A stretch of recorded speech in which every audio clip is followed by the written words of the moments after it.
दोस्तों एक बहुत ही शानदार गाना है।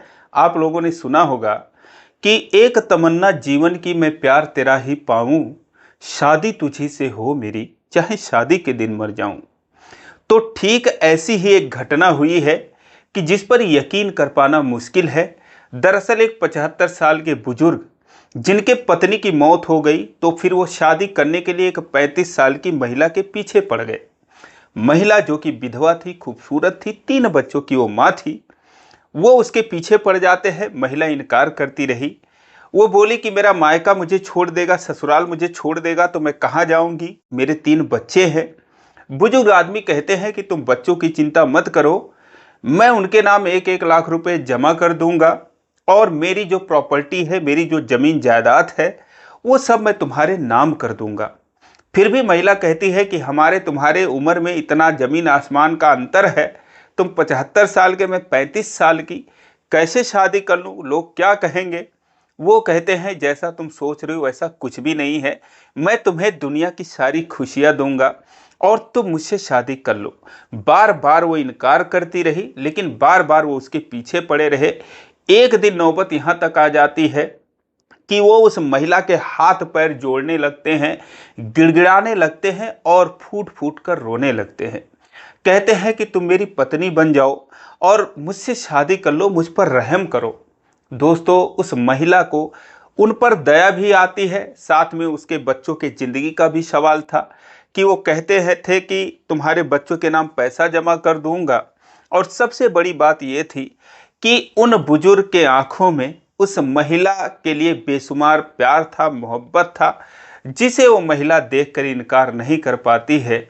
और दोस्तों अंत में एक दिन शादी कर लेती है।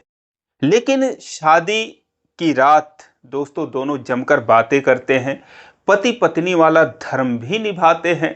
और उसके बाद उस रात में ऐसा ना जाने क्या कुछ होता है कि दोस्तों जो वो 75 साल के बुजुर्ग थे, वो फिर सुबह उठते ही नहीं, वो सीधा जो है उठ जाते हैं। दोस्तों भगवान को प्यारे हो जाते हैं। उनकी मौत के बाद ये चर्चा जो है आम हो जाती है कि कहीं उनके साथ कोई साजिश तो नहीं हुई है, कहीं धन दौलत के चक्कर में ऐसा नहीं हुआ है। वहीं बगल में वो जो महिला थी फूट फूट कर रो रही थी, उसे बहुत दुख हुआ था। वो दिल की गहराइयों से जो है दुखी हो चुकी थी, रोती जा रही थी। दोस्तों आखिर क्या कुछ हुआ था, आइए जानते हैं पूरी कहानी इस वीडियो में। लेकिन वीडियो में आगे बढ़ने से पहले बस वही रिक्वेस्ट, वीडियो को लाइक कर दीजिए, चैनल को भी सब्सक्राइब कर लीजिए ताकि मेरा हौसला बढ़ता रहे। दोस्तों ये कहानी है उत्तर प्रदेश के जौनपुर जिले की गौरा बादशाहपुर थाना क्षेत्र का एक गांव लगता है, कुछमुच गांव। उसी गांव में एक व्यक्ति रहा करते थे जो कि खेती किसानी का काम करते थे। उनका नाम होता है संगरू राम। संगरू राम की कोई औलाद नहीं थी, सिर्फ पति पत्नी घर में थे। सब कुछ ठीक ठाक चल रहा था, 2 बीघा जमीन थी, अच्छे खासे दोनों पति पत्नी अपना गुजारा कर रहे थे। कि लेकिन 1 साल पहले जो है संगरू राम के पत्नी की मौत हो जाती है। अब उनकी मौत के बाद चूंकि पति पत्नी के जीवन में कोई दखल नहीं था, तो फिर संगरू राम की जब पत्नी की मौत हो जाती है तो उनको बहुत ही तन्हाई महसूस होने लगती है, बहुत दुखी होते हैं।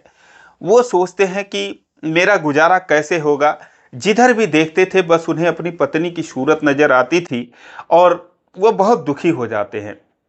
फिलहाल उन्हें एहसास हो जाता है कि बिना पत्नी के उनका गुजारा कर पाना मुश्किल है, उनकी ज़िंदगी नहीं बीतेगी। तो दोस्तों फिर वो एक जीवन साथी ढूंढने लगते हैं और उनकी नज़र एक महिला पर पड़ती है। उस महिला का नाम होता है मनभावती देवी, जिनकी उम्र 35 साल की होती है। मनभावती देवी को देखते ही वो समझ जाते हैं कि हो ना हो यही मेरी जीवन संगिनी बनेगी।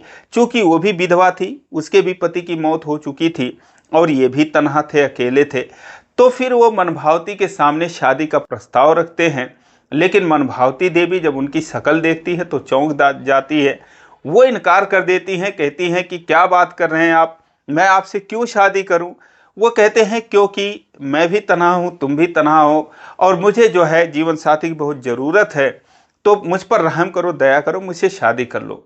मनभावती देवी कहती हैं कि तुम जो है 2-4 साल 10 साल के मेहमान हो, उसके बाद मैं कहाँ जाऊँगी, मेरे बच्चों को लेकर मैं कहाँ जाऊँगी, क्योंकि ससुराल वाले भी मुझसे नाराज़ हो जाएंगे, मायके वाले नाराज़ हो जाएंगे, जमाने में जो मेरी बदनामी होगी उसका क्या। लेकिन संगरू राम कहते हैं तुम चिंता मत करो, और मैं तुम्हारे बच्चों के नाम 1-1 लाख रुपए जमा कर दूंगा। इन बच्चों को अपने बच्चों की तरह समझूंगा। मेरा आंगन मेरा घर सूना है बच्चों के बिना, और कम से कम इन बुझती हुई आंखों से अपने घर में मैं बच्चों की जो है किलकारियां सुन लूंगा, उनके खेल कूद देख लूंगा, तो मेरा जीवन सफल हो जाएगा और तुम मुझसे शादी कर लो। मनभावती देवी कहती है ठीक है, बहुत सोच समझ कर जो है कई बार इनकार करती हैं। फिलहाल जब एक दिन जो है वो रोने लगते हैं, गिड़गिड़ाने लगते हैं, बाकायदा कहते हैं कि मुझसे शादी कर लो वरना मैं अपनी जान दे दूंगा, तो मनभावती देवी को शायद संगरू राम के ऊपर दया आ जाती है। वो शादी के लिए हाँ कर देती है। शादी के लिए जैसे हाँ करती है तो बहुत खुश हो जाते हैं। फिलहाल अब वो उन बच्चों के भविष्य का इंतजाम करने में लग जाते हैं। उनकी एक कहीं पर छोटी सी ज़मीन थी, ज़मीन का टुकड़ा था जिसको वो बेच देते हैं शादी के खर्चे के लिए, प्लस उन बच्चों के नाम पैसा जमा करने के लिए।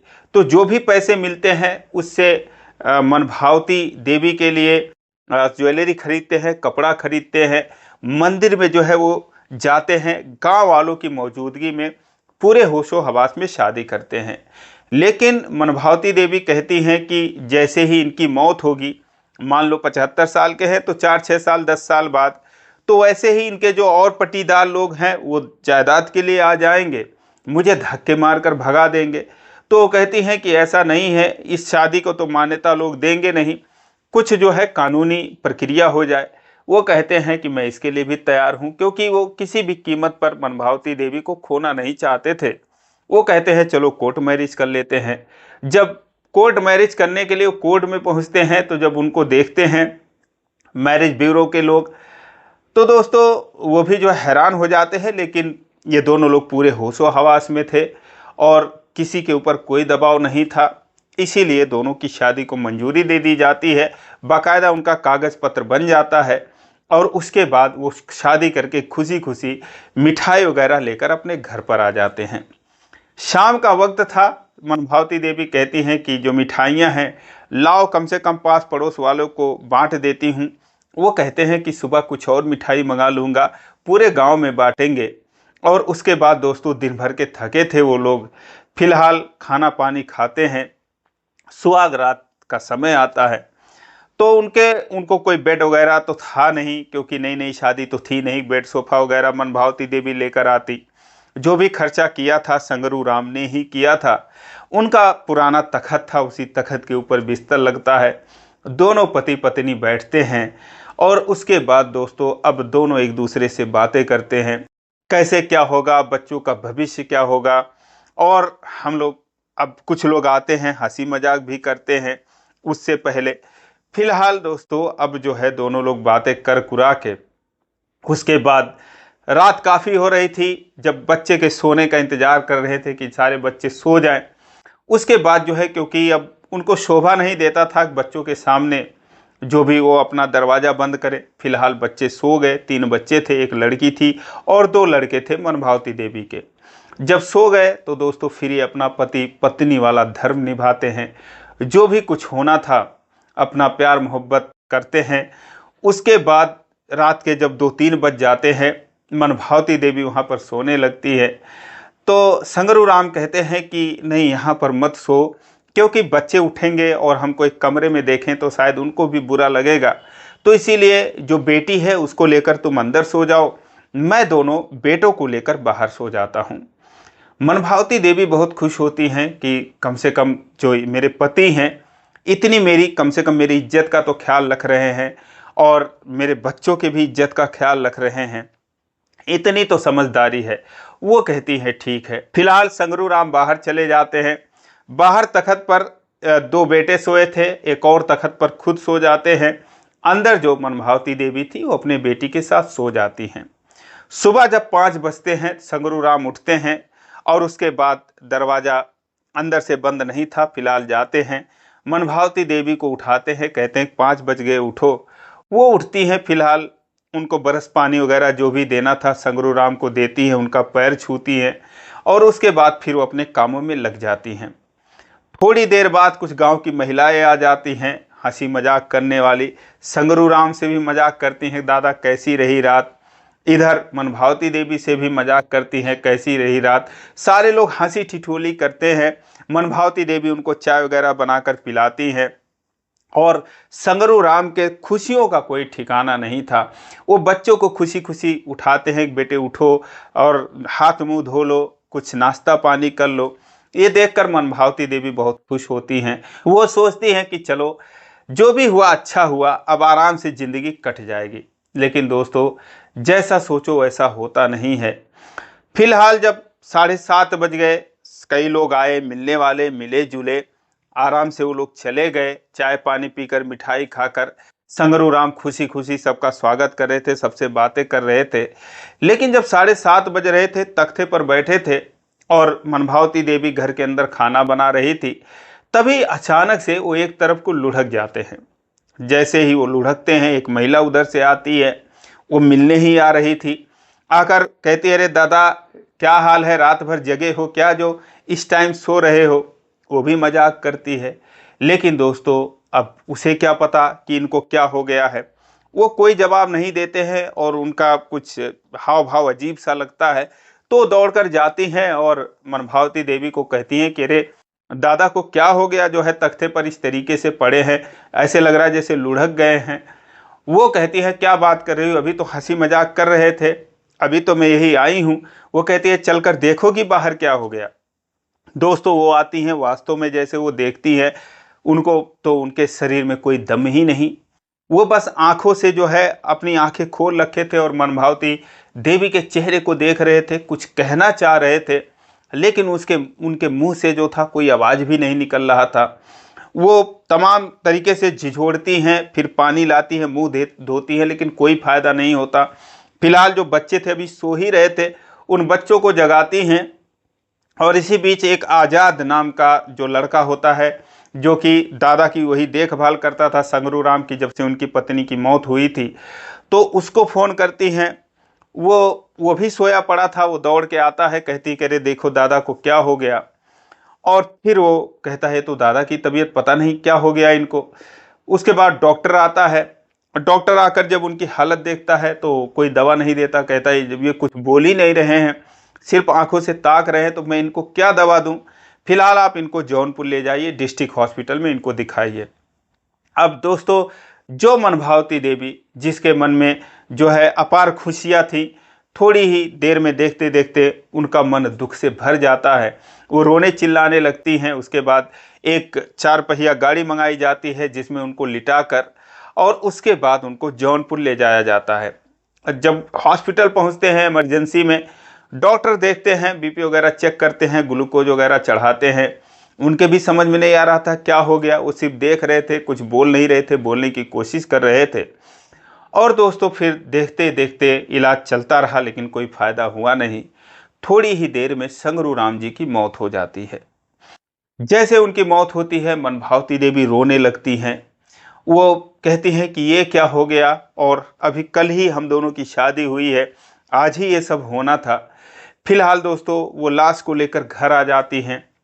एक पत्नी का धर्म निभा रही थी, छाती पीट पीट कर रो रही थी। अब दोस्तों, जब उनको घर लेकर आते हैं, तो अब चारों तरफ जो है लोग तरह तरह की बातें करने लगते हैं, क्योंकि हाल ही में अभी अनिरुद्धाचार्य के कथा में आप लोगों को शायद पता होगा कि एक आदमी उनसे कहता है, गुरुजी मेरी शादी नहीं हुई है, बस आखिरी तमन्ना यही है कि मैं शादी कर लूं। और वो वीडियो देखकर दोस्तों, एक लड़की उस व्यक्ति से शादी के लिए अप्रोच करती है, शादी कर भी लेती है, और शादी के रात ही उनकी वो हत्या कर देती है, उनके धन को हड़पने के लिए। तो उसका लोग एग्जाम्पल देने लगते हैं कि हो ना हो कहीं इनके साथ ऐसा हो गया हो। तमाम जो है वहाँ पर मीडिया वाले आते हैं, मनभावती देवी का इंटरव्यू लेने लगते हैं, उनसे पूछताछ करने लगते हैं। वो सारी बातें जो भी कुछ हुआ था बताती हैं कि कैसे हम लोग खाए और कैसे हम लोग हंसी मजाक किए, कैसे हम लोग सोए, कैसे इन्होंने कहा कि नहीं अब जो है हम अलग हो जाते, तुम अंदर सो जाओ, मैं बाहर सो जाती हूँ। सारी बातें वो बताकर रोने लगती कि अब मैं कहाँ जाऊँ, अब मेरा क्या होगा, कोई मेरे ऊपर विश्वास ही नहीं करेगा, और अब पता नहीं मुझे धन दौलत मिलेगा नहीं मिलेगा, मेरे बच्चों का क्या होगा। दोस्तों, वो यही सब कहकर रोने लगती हैं। और इधर जो है और जो रिश्तेदार आते हैं संगरू राम के, कहते हैं कि नहीं, इसमें जो है कुछ ना कुछ साजिश जरूर हुई है, हम जो है लाश का पोस्टमार्टम कराएंगे। दोस्तों अभी ये कल की ही बात है, अब आज जो है पोस्टमार्टम हुआ होगा, उसके बाद क्या रिपोर्ट आएगी, उसमें अगर कुछ ऐसा निकलता है तो मैं आपको फिर से एक वीडियो के थ्रू आपको बताऊंगा कि असल में सच्चाई क्या थी। लेकिन मनभावती देवी के शक्ल को या उनकी बातों को सुनकर कहीं से भी नहीं लगता कि उन्होंने कोई साजिश इसमें करी होगी। फिलहाल जो संगरू राम थे, शायद वो खुशी के मारे उनको हार्ट अटैक हो गया था, या जो भी उन्होंने अपने दाम्पत्य जीवन का निर्वाहन किया था, बीपी वगैरह बढ़ गया होगा, क्या कुछ हुआ होगा। आपको कुछ इसमें अगर कुछ लगता है आप कमेंट में जरूर करें। और मनभावती देवी, जिनकी तो अब दुनिया एक बार फिर से उजड़ गई है, क्या उनको दौलत उनकी मिलनी चाहिए या नहीं मिलनी चाहिए, या क्या कुछ हुआ होगा कि उनकी मौत हो गई, आप कमेंट में अपनी राय दे सकते हैं। तो दोस्तों ये रही कहानी, आज के लिए बस इतना ही। अगर ये कहानी आपको पसंद आई हो तो वीडियो को लाइक नहीं किए हैं तो लाइक कर दीजिए, चैनल को सब्सक्राइब कर लीजिए इसी प्रकार की कहानियों के लिए। फिर मिलेंगे अगले वीडियो में, तब तक के लिए जय हिंद।